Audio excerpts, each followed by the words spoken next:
So that brings me to the conversation we're going to have. The first guy we're going to talk about potentially signing with the Atlanta Braves, of course, it's going to be Marcell Ozuna.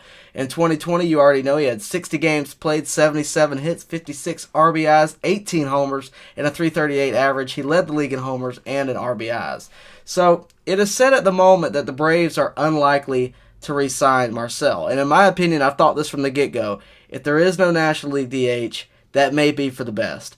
It puts a bad taste in your mouth. Trust me, it put a bad taste in mine the first time I said it. But at the same time, it's true. If there's no DH, I don't know if he's the best thing for the Braves at the moment. But there are others that can help fill the gap. I know everybody's concerned about the protection of Freddie. I think d'Arnaud for this year would be a great person to protect Freddie in that 4-hole if we don't get someone else. 3 or 4-hole, whichever way they design the lineup this year.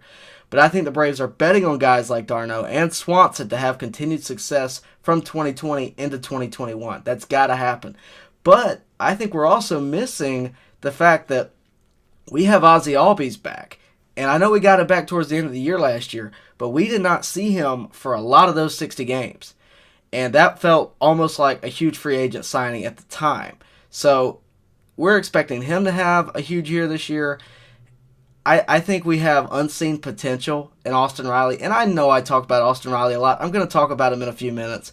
But the guy's got massive power. Hopefully he can find some consistency in his at-bats, potentially hit behind Freddie and d'Arnaud or amidst the upper part of the lineup, maybe even Swanson. There are a lot of guys that we've yet to see the best of, and I do believe that with a lot of these young Braves. So I will say this is not a knock or a criticism, but I do think it is fair to say that we didn't see a full year of Marcell.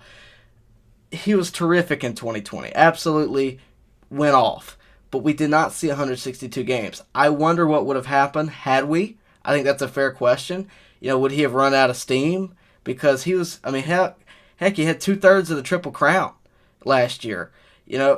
I don't think that would have lasted. I think someone would have outdone him eventually. But everything considered, I understand why the Braves aren't running back to Marcell Ozuna.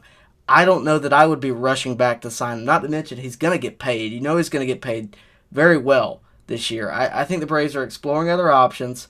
And the front office, this is not the first time they've conducted themselves in this manner. They haven't even signed Freddie Freeman to an extension yet. They're probably budgeting it out and figuring out what they need to fix, what they need to get first. And I don't mind that at all.